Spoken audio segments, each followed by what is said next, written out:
pacto com Exu. O que ele pede em troca de um pacto para que você tenha algum benefício financeiro? Qual que é o perigo de fazer esse tipo de pacto? Por que ainda existem muitos umbandistas hoje em dia que disseminam a informação sobre pactos com Exu? Bora esclarecer esse tipo de dúvida.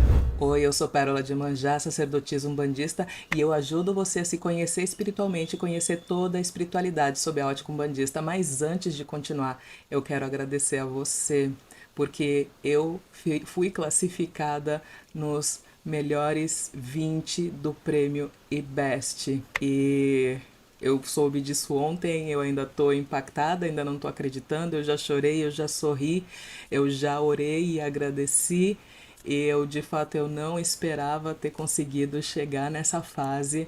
Essa fase ela é muito importante porque os 20 melhores do Brasil de religião. Então, gratidão a você. Se não fosse você, eu não teria conseguido chegar aqui.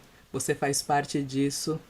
E eu pretendo sempre ser correta e digna para trazer a palavra da Umbanda, para mostrar que a nossa religião é maravilhosa sim e que não tem nada de demoníaco aqui. Deixa o seu like, compartilha esse vídeo que isso ajuda bastante e principalmente deixa um comentário aqui embaixo para que o algoritmo não derrube esse vídeo, porque o robô ele não gosta da macumba definitivamente, tá? Gente, quando a gente fala sobre Exu, Exu é uma entidade que é muito pouco conhecida. Ela é muito famosa das pessoas saberem o nome Exu, mas conhecer os seus fundamentos, as suas filosofias, é algo que ainda está muito, muito atrasado, sabe? É algo que as pessoas não conhecem de fato quem é Exu na sua essência. Então existe esse repertório, né, de que é possível se fazer um pacto com Exu. E de fato, sim, esse pacto foi possível durante muito tempo. Por quê? Porque nos tempos antigos, essa entidade era uma entidade que estava começando numa religião que ainda não tinha regras. Essa religião não tinha uma hierarquia, um fundamento, um caminho especificado que seria trilhado por essa religião. Aí o que acontece? Exu era uma entidade, né, que estava aí vagando na espiritualidade e acabou sendo acolhida em ritos espiritualistas, e nesses ritos você poderia sim fazer pacto com Exu.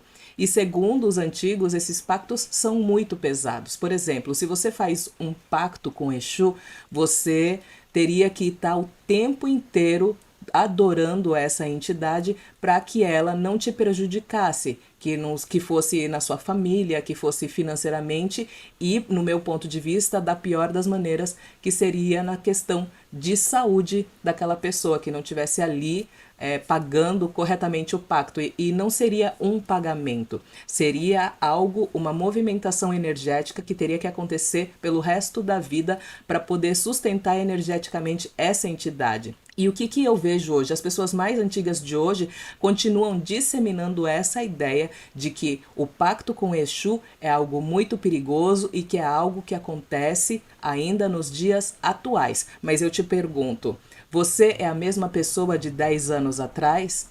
Você tem a mesma filosofia, o mesmo pensamento, a mesma maturidade de 10 anos atrás?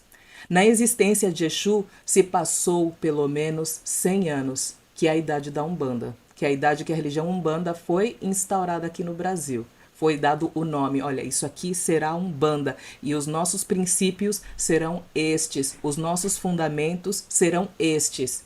Então, se passaram 100 anos, se a gente muda drasticamente num período de 10 anos, quanto não mudou Exu? Quanto não evoluiu Exu?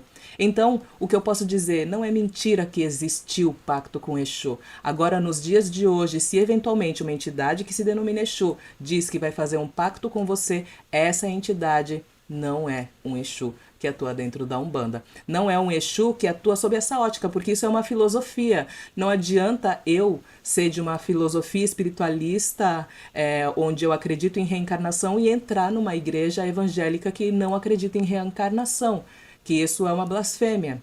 Não faz sentido para mim, Pérola, porque eu sinto a reencarnação, é algo que é vívido na minha vida, é algo que está na minha crença, enraizado em mim. Então eu não consigo participar de uma religião que não, né, preenche esse aspecto. E é assim com Exu.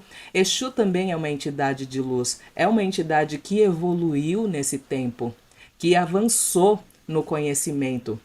E sim, pode ter sido uma pessoa que cometeu erros, que cometeu falhas no passado, mas que hoje já é outra pessoa que está tentando não cometer esses erros e essas falhas.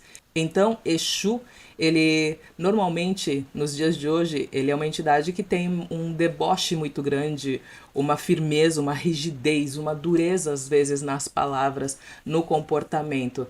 E isso faz com que as pessoas fantasiem de que essa entidade é má, mas na verdade ela é rígida por conta da necessidade que aquele trabalho exige. É como querer que um policial militar seja brando, seja simpático e sorridente. Isso não vai acontecer. Ele precisa ter essa casca grossa para conseguir suportar o dia a dia ali do trabalho dele. E é assim que acontece com Exu.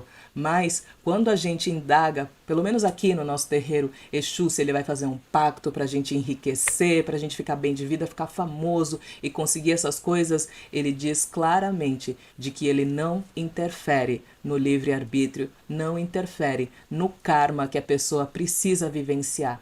E se a pessoa precisa passar por uma miséria, Exu vai observar ela passando por aquela miséria. Ele não vai interferir, a pessoa precisa daquilo. O que é mais valioso para Exu não são os bens materiais, são os aspectos evolutivos e espirituais.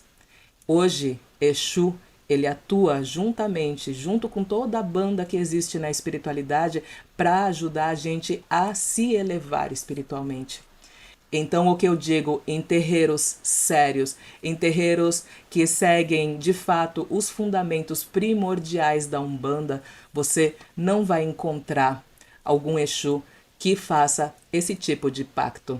E se eventualmente for um terreiro sério, analisa. Pode ser que aquele filho de santo seja um filho de santo que está andando assim meio que fora da linha, sabe? Que está desrespeitando as regras da casa e eventualmente está tendo uma oportunidade ali dos dirigentes espirituais e físicos para ver se ele se corrige, e eventualmente isso não acontece, né? Infelizmente a gente não pode forçar as pessoas a fazerem aquilo que a gente julga correto.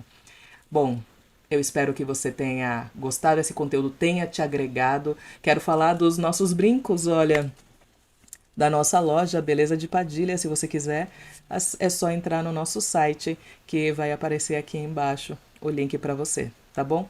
Muito axé, até o próximo vídeo e tchau!